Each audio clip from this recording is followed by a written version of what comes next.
भारत के दिल बिहार में आपका स्वागत है। अगर मैं आपसे कहूं कि इस कहानी का अंत आपको रुला भी देगा और सोचने पर भी मजबूर करेगा। एक लड़का जिसके पास दौलत, ताकत और नाम था, और दूसरा जिसके पास सिर्फ हिम्मत। दोनों एक ही स्कूल में पढ़ते थे, पर उनकी दुनिया अलग थी। और फिर एक दिन ऐसा आया जिसने दोनों की जिंदगी हमेशा के लिए बदल दी।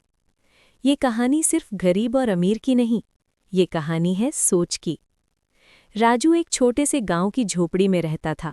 सुबह उठते ही सबसे पहले माँ की खांसी सुनाई देती और पिता की चुप्पी। पिता मजदूरी करते थे, पर कमर अब जवाब देने लगी थी। राजू स्कूल जाता था, फटी हुई कॉपी, पुराना बैग और अधूरी फीस के साथ। वहीं दूसरी तरफ आदित्य, शहर का सबसे बड़ा बंगलो, एसी वाला कमरा, ड्राइवर के साथ स्कूल जाना। पिता एक बड़े बिजनेसमैन, माँ सोशल पार्टियों में व्यस्त। आदित्य के पास सब कुछ था, सिवाय वक्त के।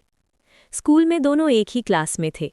राजू पीछे की बेंच पर बैठता, आदित्य आगे।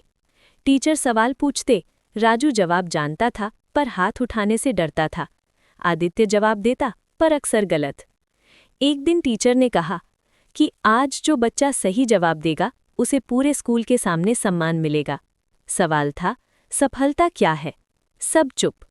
राजू ने धीरे से हाथ उठाया। पूरी क्लास हंस पड़ी। टीचर बोले, बोलो राजू। राजू ने कहा, सर, सफलता वो नहीं जो दिखे, सफलता वो है जो मुश्किल में भी इंसान को ईमानदार रखे। पूरा कमरा सन्न रह गया। आदित्य की नज़र नीचे झुक गई। स्कूल के बाहर आदित्य के दोस्तों ने राजू का मजाक उड़ाया।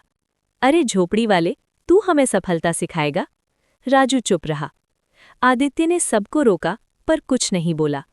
उसी दिन राजू की माँ बीमार पड़ गई। दवा के पैसे नहीं थे।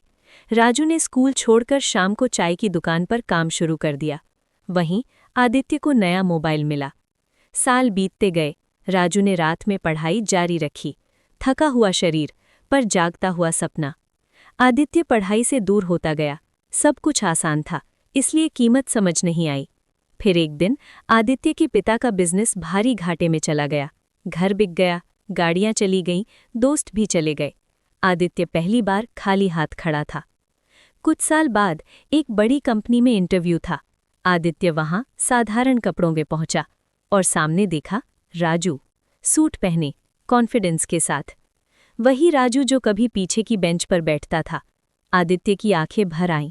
राजू ने पहचान लिया, मुस्कुराकर बोला, कैसे हो आदित्य? कोई घमंड नहीं, कोई बदला नहीं। आदित्य को नौकरी मिल गई, राजू की सिफारिश से। जाते वक्त आदित्य ने पूछा, तू मुझसे नफरत नहीं करता? राजू बोला, नफरत करने का वक्त मेरे पास कभी था ही नहीं, मैं तो सिर्फ खुद को बदलने में लगा रहा था।